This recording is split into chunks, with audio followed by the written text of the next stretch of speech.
আসসালামু আলাইকুম রহমতুল্লাহ। আশা করি আমরা সবাই ভালো আছি। আজকে আমরা ষষ্ঠ শ্রেণীর ষষ্ঠ অধ্যায়ের 6.2 নিয়ে আলোচনা করব। এই অংশে রেখাংশ ও রশ্মি নিয়ে আলোচনা করা হয়েছে। চলেন আমরা বোঝার চেষ্টা করি।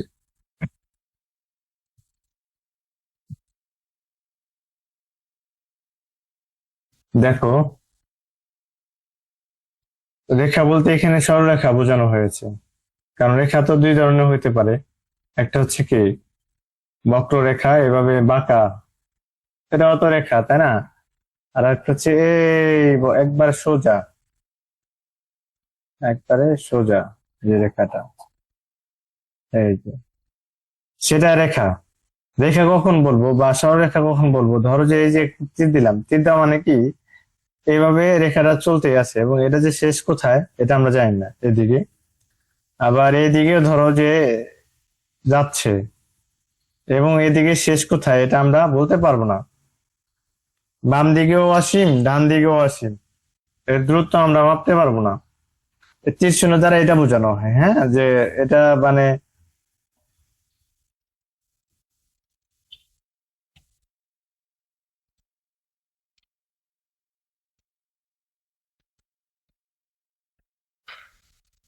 তীর চিহ্ন দ্বারা, এই যে এখানে যে তীর চিহ্ন দেওয়া হয়, যদি এই যে তীর চিহ্ন দেওয়া হলো, হ্যাঁ, এটা দ্বারা বোঝা যাচ্ছে যে এদিকে যে যাচ্ছে, এটা যে কোন কোথায় যে শেষ হচ্ছে এটা আমরা জানি না।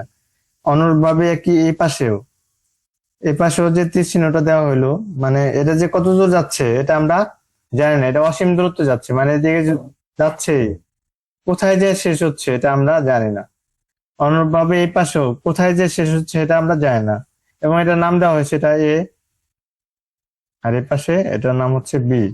তাহলে এ বি একটা সরলরেখা। এবং দেখো, যেহেতু দুই দিক, বাম পাশে দূরত্ব মাপতে পারবো না, ডান পাশে যে যাচ্ছে এটাও মাপতে পারবো না, তার মানে এটা দৈর্ঘ্য নাই, এবং কোথায় শেষ সেটাও যায় না, যেন তার মানে কি এটা কি প্রান্তবিন্দুও নাই। তার মানে সরলরেখা যদি হয় তার দৈর্ঘ্য থাকবে না, প্রান্তবিন্দু থাকবে না। বইতে তো এটাই বলা আছে। দেখো, এই যে এটা দ্বারা বোঝাচ্ছে কি, দুই দিকে তীর দেওয়া আছে, তার মানে এদিকে কোথায় যে শেষ হচ্ছে এটা আমরা জানি না, এবং এর পাশেও কোথায় যে শেষ হবে এটা আমরা জানি না। এই জন্য এটাকে কি বলবো, আমরা সরলরেখা বলবো, এবং এটা দৈর্ঘ্য নাই এবং প্রান্তবিন্দু নাই। আশা করি আমরা সরলরেখাটা বুঝতে পারছি। এরপর ধরো যে এই যে সরলরেখা তো অসীম দূরত্ব, যদি তার ভিতর থেকে যদি আমি একটা অংশ কেটে নিয়ে আসি, এতটুকু অংশ কেটে নিয়ে আসলাম, তাই না? ধরো যে এতটুকু অংশ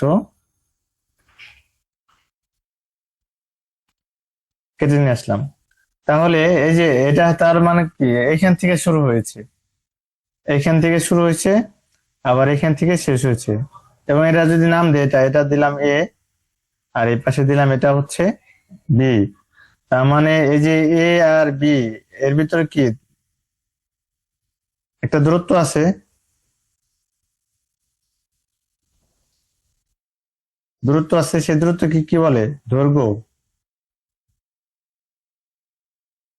তার মানে রেখাংশ যদি হয় তাহলে তার কি থাকবে? দৈর্ঘ্য থাকবে, মাপা যাবে। কারণ কি, এই যে এখান থেকে এখানে একটা দূরত্ব আছে না, এবং মাপতে পারবো ইজিলি। রেখাংশ তার মানে কি, দৈর্ঘ্য আছে, হ্যাঁ। এবং প্রান্তবিন্দু আছে, যেমন এখান থেকে শুরু হয়েছে, শুরুটা হচ্ছে ধরতে পারছি, এবং এখানে যা শেষ হয়েছে শেষটাও কিন্তু ধরতে পারছি, যেটা হয় কি এবি। তার মানে রেখাংশের দৈর্ঘ্য আছে এবং প্রান্তবিন্দু আছে, হ্যাঁ। আর যদি এরকম যদি হয় যে একটা প্রান্তবিন্দু আছে, ধরো যে এখান থেকে শুরু হয়েছে, ঠিক আছে, কিন্তু শেষ যে কোথায় হয়েছে, দিলাম তীর চিহ্ন, ধরলাম এখান থেকে শুরু হয়েছে, আর এইখানে তীর চিহ্ন দেওয়া মানে কি, বি বানানো, মানে এইভাবে যে যাচ্ছে, কোথায় যে শেষ হয়েছে এটা আমরা জানি না।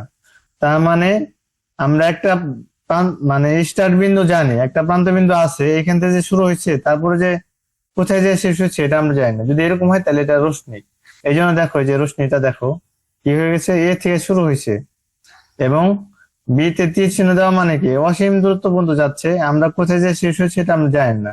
যদি এরকম হয় যে একটা প্রান্ত বিন্দু আছে এবং আরেকটা দিক হচ্ছে যে আমার অসীম, তাহলে সেটা হবে কি রশ্মি।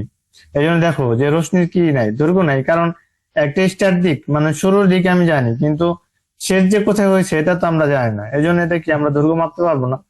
এবং এটা একটা প্রান্তবিন্দু আছে, মানে শুরুটা জানতে পারি, যে প্রান্তবিন্দু যে এখান থেকে শুরু হয়েছে। আশা করি আমরা রেখা, রেখাংশ এবং রশ্মি সম্পর্কে ধারণা পেয়েছি। হ্যাঁ, আমরা এই পার্থক্যটা আরেকটু নিজে নিজে বাসায় চেষ্টা করব। ধন্যবাদ সবাইকে, পরবর্তী ভিডিও দেখার জন্য আমন্ত্রণ রইল।